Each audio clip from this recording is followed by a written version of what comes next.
He said, Randy, you don't need a script. You've got Churchill inside of you, just like I have Twain. All you need to do is tell the stories. That's all I do. And if you do that, you will be doing this when you're my age. And I'm approaching the age at which I met Hal Holbrook. And Wow. he performed until he was 93.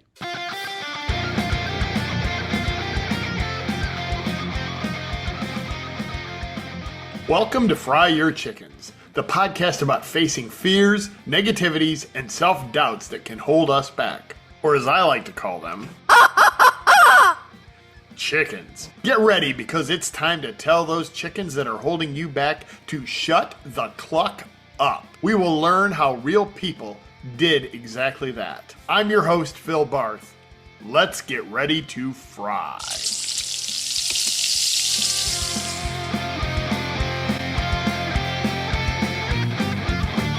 Today's guest on the Fry Your Chickens podcast needs no introduction, and yet I'm going to introduce him.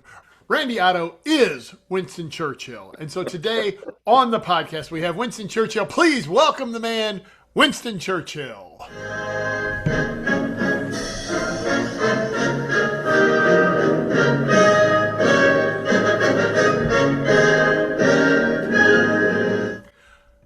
Sir, welcome to the Inauspicious, inauspicious beginning, my boy. Phil, it's a pleasure to be here with you. Oh, fantastic. Randy, we first met. Winston, we first met. We call you. I'm going to just go back and forth between Randy and Winston almost at random. But I first met you in New Orleans last year at a mastermind group. Mm, Part of that was we went to the World War II Museum. You mhm. went in character and you had people just enthralled with your presentation. They thought it was something that the museum had done. And I was enthralled. And I knew it was just something you were doing for kind of on a lark, if you will, at the museum. It was brilliant. But I got to go back to the beginning. How did this all get started for you? Well, let's go to the museum quickly. I will Let's. say that I answered many questions at the museum. The key question I answered was, where's the bathroom? Fortunately, I knew where they were. Anyway, how did this all begin? Well, I'll have to go back to this voice now, this flat Midwestern drawl of mine. We'll get Um, back to Winston.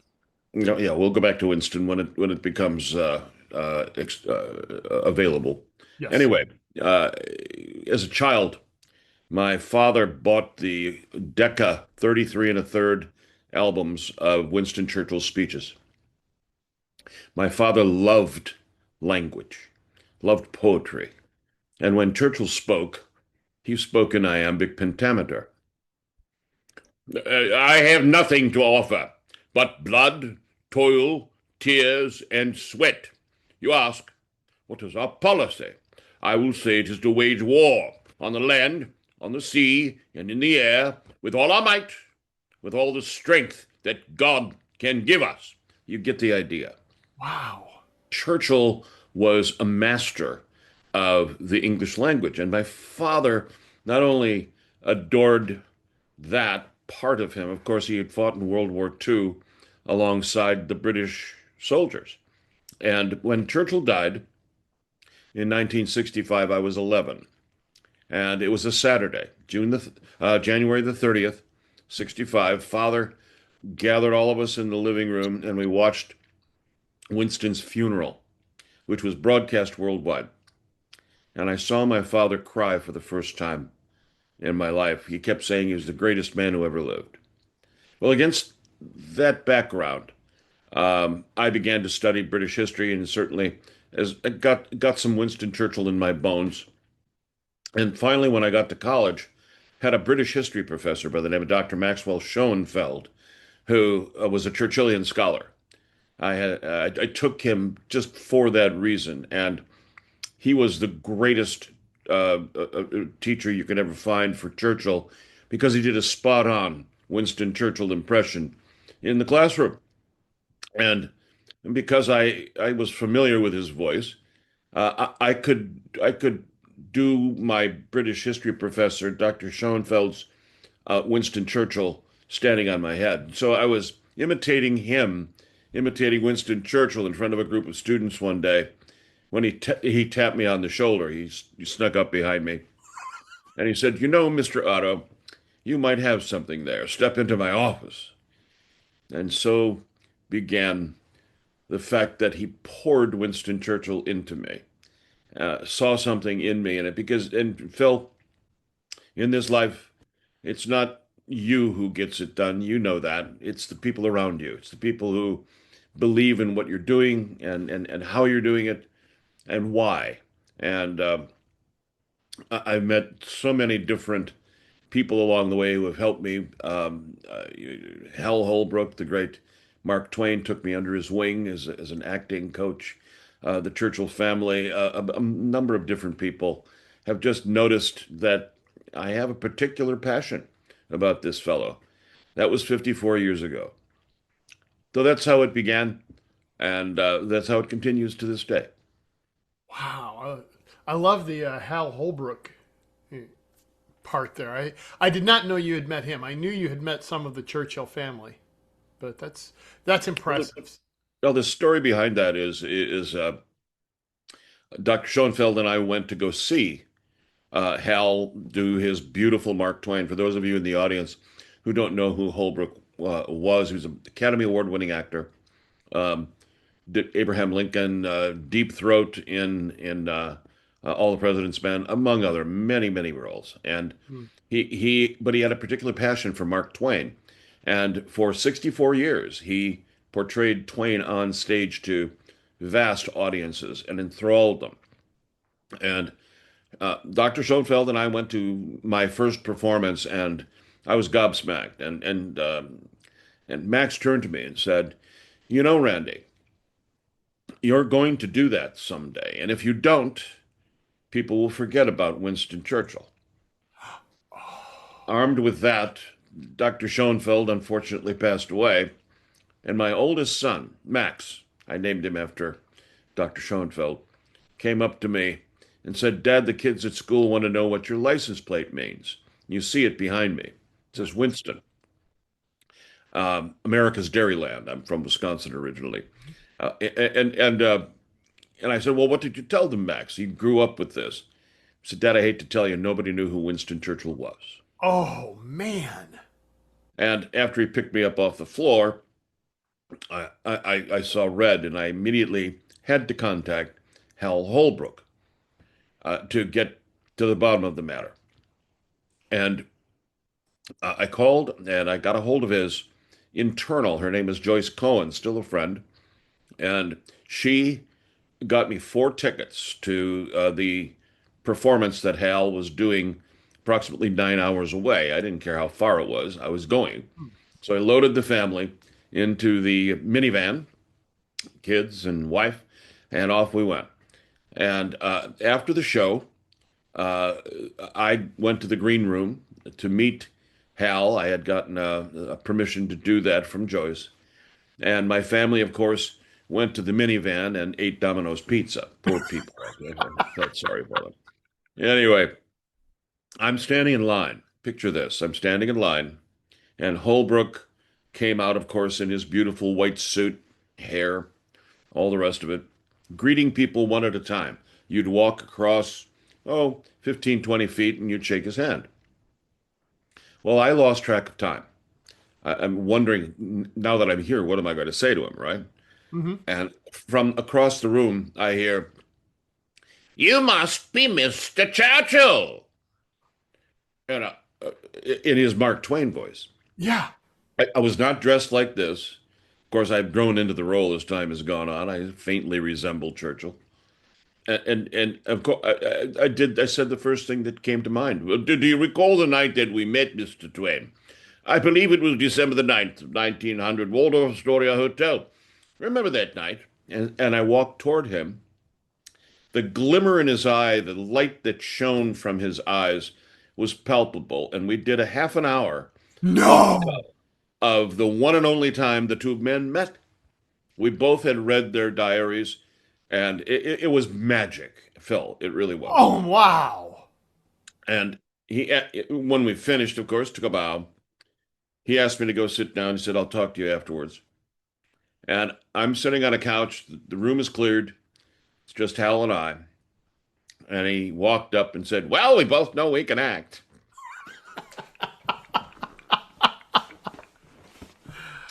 And he asked what he could do for me and gave me the best advice that I've ever gotten. He said, "Randy, you don't need a script. You really don't. You've got Churchill inside of you, just like I have Twain. All you need to do is tell the stories and string them together with segues. That's all I do. And if you do that, if you ascribe to that dictum, you will be doing this when you're my age." And I'm approaching the age at which I met Hal Holbrook, and Wow. he performed until he was 93, and I propose to go further than that. So there you are. And I will be there admiring your work all the way. If I get that far. We both will. We Trust me. both will. Oh, absolutely. Absolutely. Just eat more chicken. Oh, we'll get to the chickens. So you are a member of the Churchill Society, right? You are like the foremost member of the Churchill No, Society, no, no, no, probably. no. I'm a Well, member. you are a member. Tell me about that. The International Churchill Society was formed um, before Churchill died in about, I think, 63 or 64. Churchill died in 65. And they asked permission of Winston, would it be all right if we do this? And he acquiesced. He said, that'll be fine. So Winston passed away, and chapters began to form all around the world of people who were interested in Churchill's legacy. And he had a vast legacy, as we all know. He was a painter, a scholar, a writer, politician, besides saving the free world from Nazi Germany, right? That small thing. As an aside. And there are obviously, when he died, he may have been the most popular leader on the planet. As a matter of fact, PricewaterhouseCooper, the great firm, recently did a survey. They asked the question, who is the leader you most admire? And guess who came out on top? Churchill. Living or dead. They asked 1,330 CEOs worldwide. This is contemporary, today. And Churchill got more votes than the other top 10 combined. George Washington, Abraham Lincoln, Napoleon, you name it. It didn't matter who. Steve Jobs, contemporary people, Mother Teresa, even. Hmm. So there's got to be something there, and that's what the Churchill Society proposes to encourage. And so, in different cities around the world, you can find friends. It's sort of like being in the Rotary or the Lions Club worldwide, right? You can find a city, you can find people who care about Churchill, and you've got immediate source of friendship. And the Churchill Society has an office in Washington, D.C., in London, and they also have a beautiful facility in a place called Fulton, Missouri. Small town, Yeah. middle of nowhere, about 80 miles west of St. Louis, and it's the place where Churchill gave his Iron Curtain speech. That was given March the 5th of 1946. We just celebrated the 80th anniversary of that event, and I was asked and honored to be the keynote speaker for that event. It was just magical. Talked to large crowds, and it's a destination. What they did was they look it up sometime. It's Westminster College, the National Churchill Museum in the United States, and it's a beautiful facility because what they did was they found a church that had been knocked down in London called St. Mary's of Aldermanbury, and they asked the British, could we move it to our campus there at Westminster College, and they acquiesced, and that's the place. It's gorgeous. It's a Christopher Wren designed church from the 1600s, Oh wow. and it is really a great place to go. Uh, I was fortunate enough this last year to use the same podium, the same auditorium, the same platform that Churchill spoke from with his original speech. So, we've got a plethora of things for you to do with the International Churchill Society and ways of following him. And don't forget churchillspeaker.com, my website. I have a lexicon there, a bibliography for you for the reading, and of course you can always talk to me. So there you are. Love that. All of that will go in the show notes. The and I'm going to look up Westminster College and put that in the show notes as well. So thank you for Very that. good. Have you met? I think you have descendants of Winston Churchill. Tell me about that. I have, I have, yeah, yeah. It was at a Churchill International Churchill Society conference in St. Louis, and I had been asked by the museum to recreate Winston Churchill's book entitled "Painting is a Pastime." Churchill painted over 550 oil paintings. There's a couple of them hanging on the wall behind me here. Small renditions, prints of them. And I came out in a smock and did this really fun presentation. And of course, at the end, I'd take questions in character as Winston. And a British fellow stood up and asked me a most arcane question that he thought nobody would know the answer to. And of course, I did. And I castigated him and made him sit down. And everyone laughed. And I didn't know who he was, but he was Churchill's great grandson. And he walked up to me afterwards with tears in his eyes and said he had thought he had met Churchill's great grandson. Now you can meet Jonathan. He's when if you go to my website, click on the video, my promotional video. He speaks at the very beginning and talks about our relationship. We had a he passed away, unfortunately, but we had a relationship that was. He called me great grandpapa, and I called him great grandson. And we got on stage together. We did a variety of different things. It was just loads of fun, and he was instrumental in introducing me to his family and thus to the bulk of the Churchill family. And I have the endorsement of not every Churchill. I don't know all of them, but certainly they have endorsed me fully, and that is a great honor, Oh, that's among many others. Hillsdale College, Dr. Larry Arnn, the Churchill Archives Center in Cambridge. I'm an unofficial archivist there. They inducted me. It's been a lovely string of uh, opportunities because Churchill said it the best. He said the pessimist sees the difficulty in every opportunity, but the optimist sees the opportunity in every difficulty. So taking those opportunities as time has gone by has been just the great joy of my life. so. Let's talk about the key to your success here. It's taking advantage of opportunities.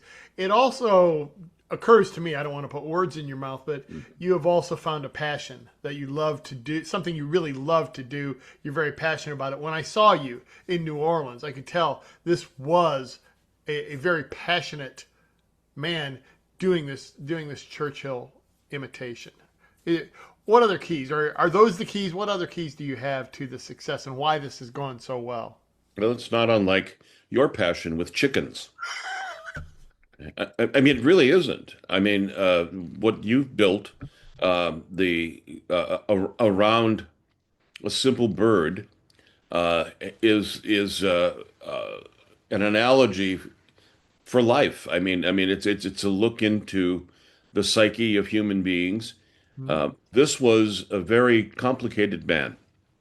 And when I first approached uh, uh, attempting to represent Churchill, embody Churchill on stage, it was a daunting task. This man wrote over, they say, 2 million words in his lifetime. He was a painter, an artist. You know, he went through all of this. Soldier. Uh, he had a life that was lived every single moment. He outworked everybody. He got up in the morning, had a glass of champagne, smoked 8 of these cigars on a daily basis, and took a nap in the afternoon and worked until 2 o'clock in the morning. And he did that every day. So of course, I said, well, the first thing I need to do is to start living like Winston Churchill. That lasted about 2 weeks. It almost killed me. So after I recovered from that, I was in the sanitarium for several months. Um, I no, I guess the original question is, how restate your original question for me, Phil. Some insight into So you've been very successful with this, very successful, and part of it is seeing the opportunities in right, every. Uh, you said the quote. I knew the quote. Now I can't think of it. In every difficulty, you've seized right. the opportunities. And I think the other part of it, from looking at things from the outside, is this is obviously a work of passion for you, almost an obsession, if you will, with Winston Churchill, the great man. It goes back to your father, and I think that's the other piece is why you're able to go all in on this project. Is that fair? And what else has led to such great success? Mm. Well, I had training as an actor. That helped. Um, I also had training in economics, which Churchill did not. He was absolutely the worst person with money that ever lived. Um, but this actor training certainly has sustained me over the years. The voice, you need to have, first of all, you need to have the voice. You need to have the character, but more so than that, you need to have the knowledge of your subject matter. I've been asked, do you have a protege? Is anybody going to take over for you? And so far, nobody showed up that has the passion, the interest in knowing in just consuming Winston Churchill on a daily basis. I Google him. I so much is still being written about Churchill, insights into his life, insights into how he interacted with other people, great and small. What kind of a person was he? Was he approachable? Was he engaging? What we see on the movie screen, what we see in video that we have of Churchill is some of his speeches, a few words here and there, and him inspecting troops and the rest of it. We don't see the man behind the curtain, if you will, behind the scenes.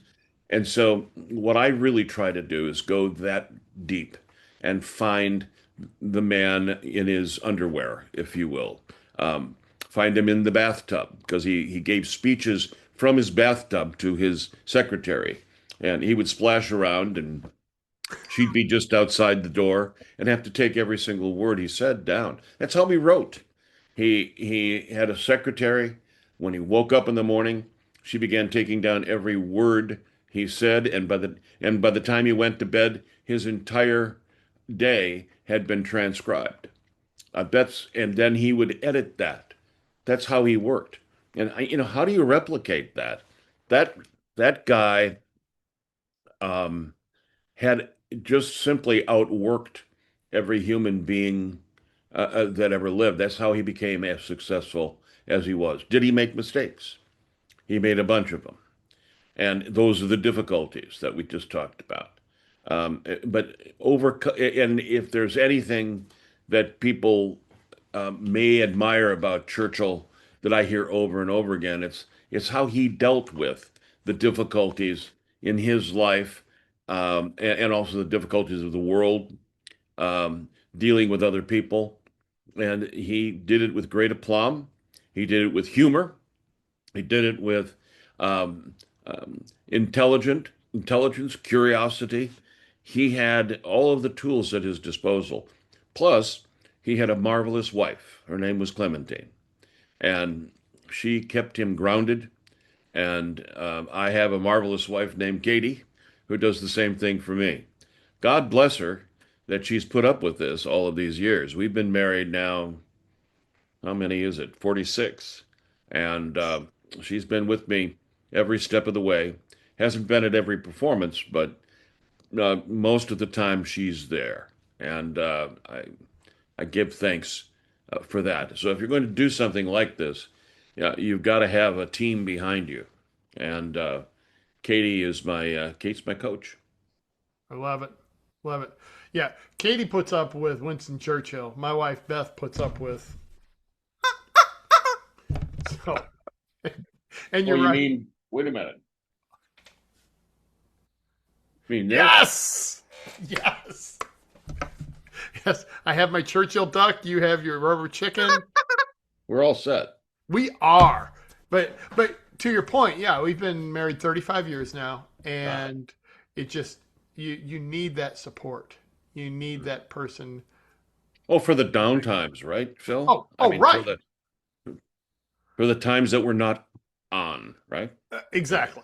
Exactly. Not that that ever happens to either one of us, but if there were such a time, we have a wife to support us. I want to know about a quote that is attributed to Winston Churchill. Is it true or is it false? A Okay. woman once said to him, "If I were married to you, I would, I think, poison your drink or something like that." Is that a true quote or is that like exaggerated? His response, Lady Astor, Lady Rose Astor, and yes. Lady Astor, who was his nemesis in Parliament, beautiful woman. First woman ever elected to Parliament, beautiful blonde hair. They had a lot of things that went back and forth. And of course, the one you're talking about is Mr. Churchill. If I were your wife, I should put poison in your tea. Yes, Churchill rose meekly and abjectly. Nancy, if I were your husband, I would have to drink that tea. yes, that's what I wanted to hear. Love it. Then, of course, there's Bessie Braddock. Bessie was a rather corpulent Labour Party woman from Scotland, a teetotaler, and bustled up to me one night late. We'd been long in session, and of course I'd had several scotches, and she bustled up and said, "Mr. Churchill, you're drunk. What's more, you're disgustingly drunk. Bessie, you're ugly. What's more, you're disgustingly ugly. However, Bessie, I may be drunk, but tomorrow morning you shall still be ugly." Woman never talked to me again. She'd see me coming, she'd go the other direction. Anyway, so I love it. that's the kind of fun we have with audiences and with Winston. He had so many exchanges with the famous and the infamous of this world that were George Bernard Shaw, for instance, wrote him a note that read, "Dear Winston, please come to the opening night of my play. Bring a friend if you have one." Churchill wrote back, "Dear Shaw, cannot attend opening night.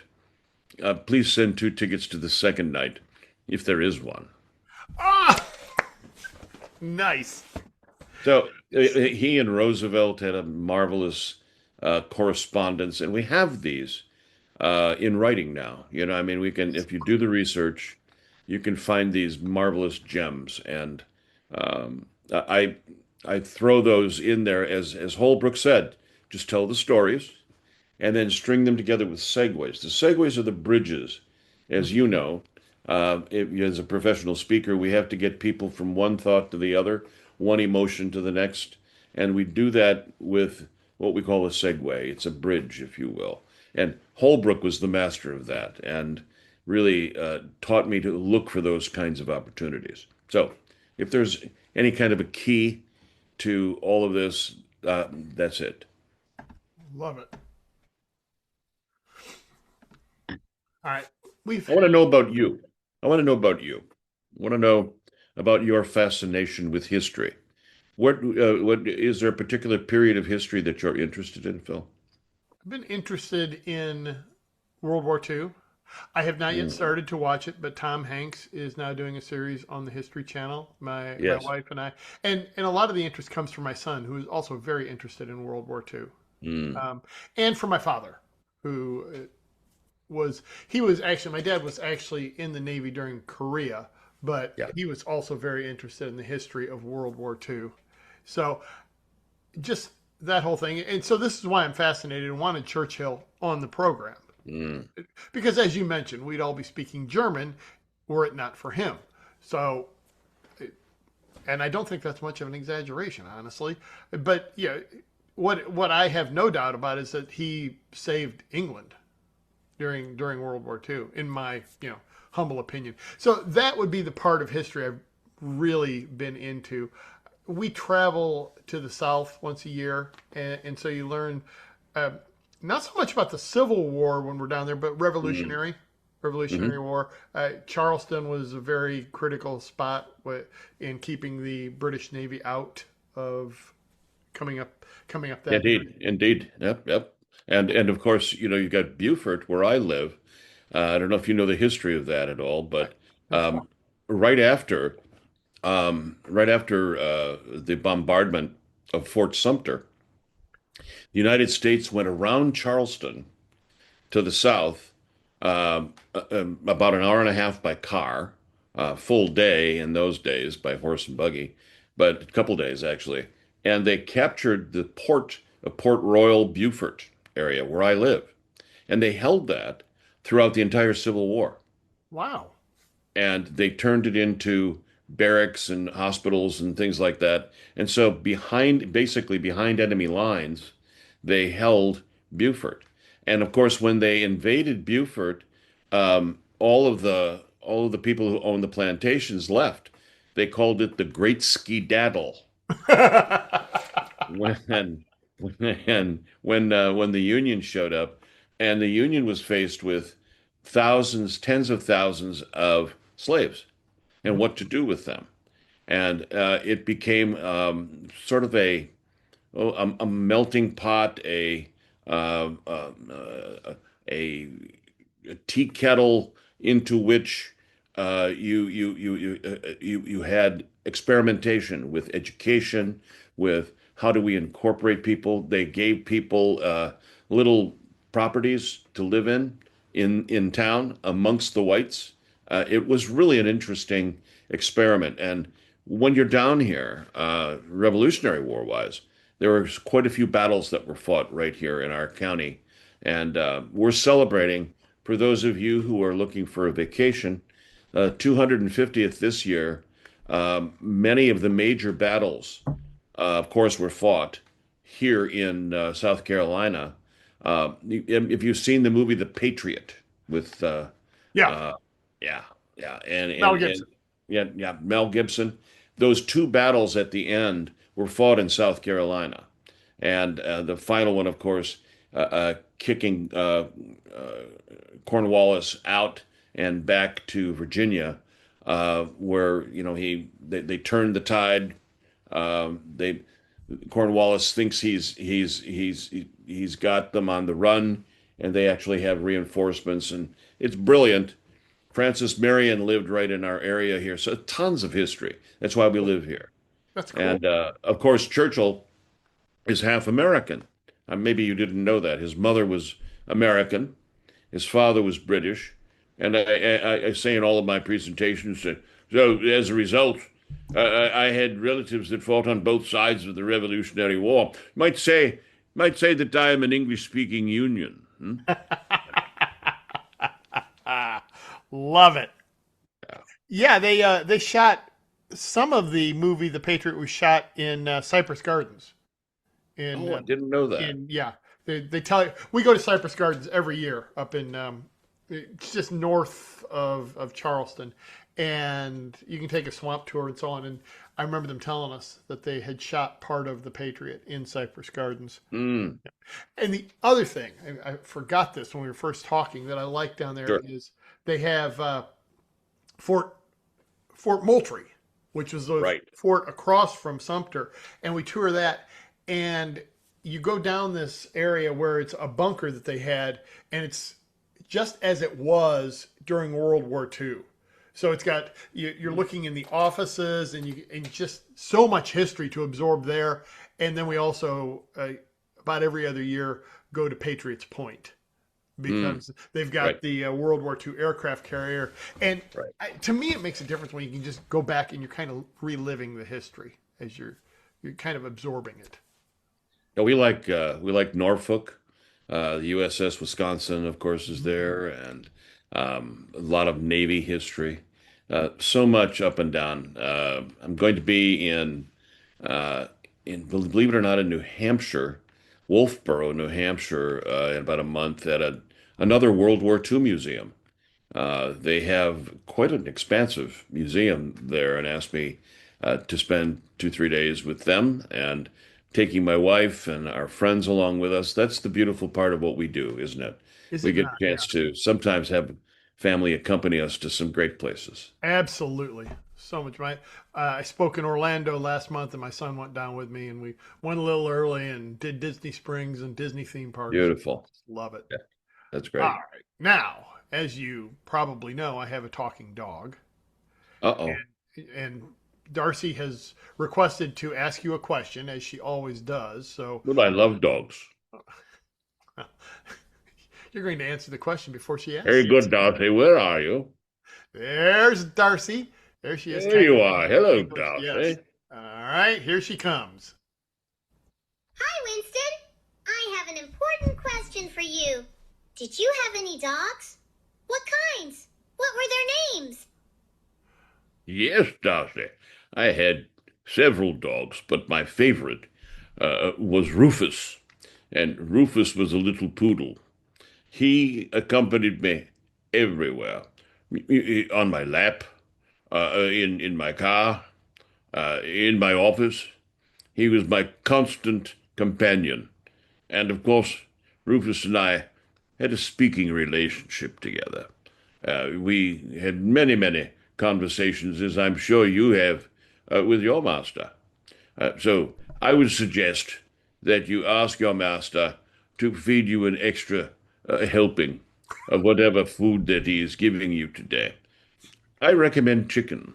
Rufus Ah, loved it. fried chicken. Well, Darcy is now off screen, but she is applauding you wildly for that suggestion. I can hear her paws in the background. Oh my goodness. All right, now we're going to the next piece of this. And in the past, we have always had chickens that sang this, but unfortunately, the chickens were Mm, not cooperating today. So it's going to be bears that sing the introduction to our little did to our next question. very good. And here they are. Are they Russian bears or No, they're British otherwise? bears. They're Yeah, British very bears. good. I'm pretty Good. sure. Good. Very good. You can see them right there. They Mm. are.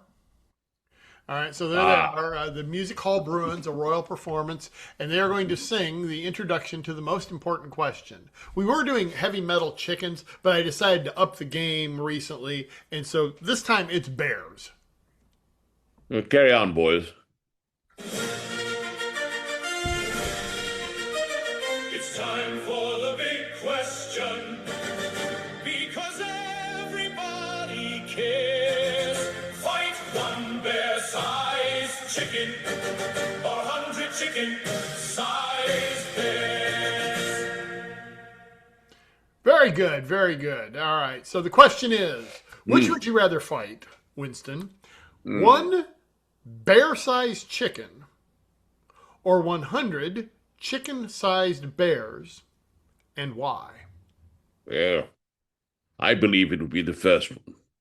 I'd like a bear-sized chicken. Here's why. Joseph Stalin was, of course, the embodiment of the Russian bear. And I fought him in World War II. We were great enemies, but of course, when push came to shove, we put our differences aside. We put our arms around each other, and we shared a meal. We shared ideas, and we shared a joint distrust and, dare I say, animosity toward the Nazis. So here's what I would say to you and your bear. By the end of our fight, the bear and I would become friends, and we would fight you. Huh. Very good. Very good That's the way it indeed. works.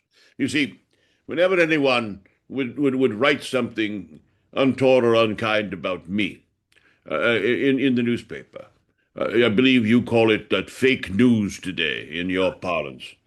When that would happen, I would find the writer, usually at his club, reading his newspaper.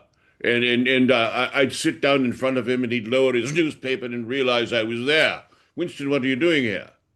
And I'd say, my dear boy, you didn't really mean to say that about me, did you? Let's have a pint and discuss it.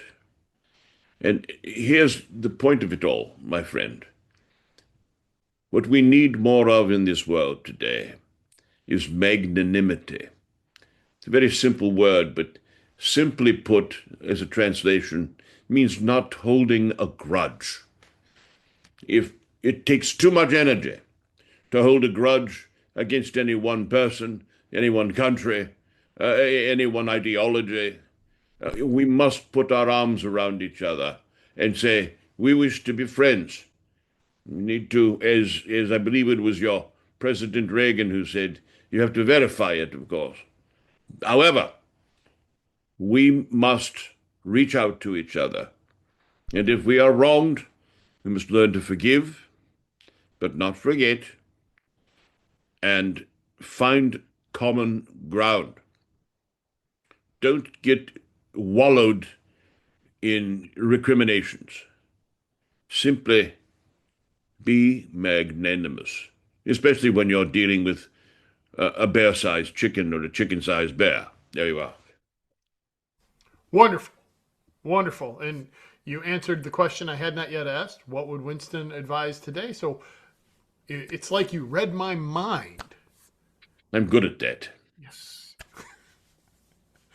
Try to stay ahead of everything, my boy. That's what you've got to do. Anticipate. I love it. All right. So what kind of services do you offer? Because I know it's not just keynotes. I know you also have something called, is it Dinner with Winston? It is Dinner with Winston. We gather 15, possibly 20 maximum individuals in a given room, usually over a nice meal, with wine and good service. As Churchill once said, there's nothing I like more than good food and discussion about that good food. And when that food has been elaborately discussed, more conversation with me as the chief conversationalist.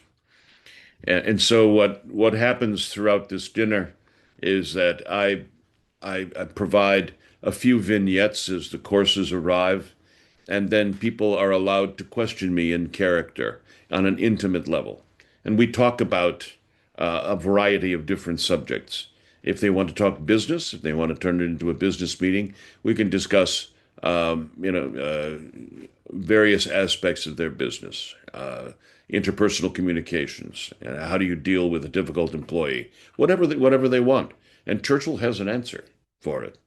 It's almost as if you are going to the magic person where you put a quarter in, and the Swami answers you from the case, and I'm there to simply provide color and fun.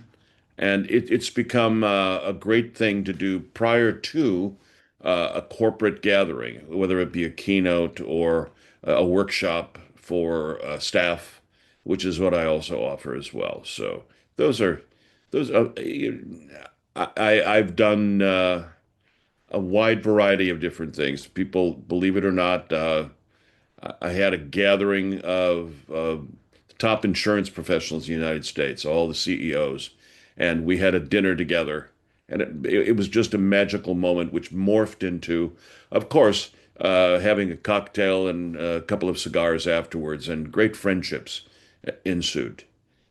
It's a coming together. It's an experience of a historical character in your midst, into where you are immersed suddenly back during World War II and beyond, and you're there with Winston intimately. So yeah, that's what we do. It's if you are looking for a wonderful night, you just heard one described. You want to look for Randy Otto as Winston Churchill.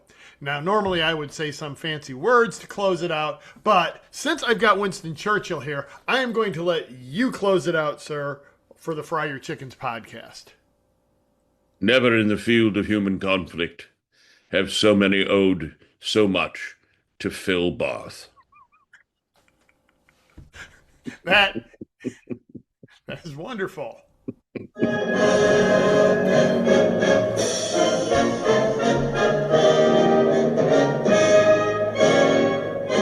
Men shall still say this was their finest hour. Right, Phil? Right.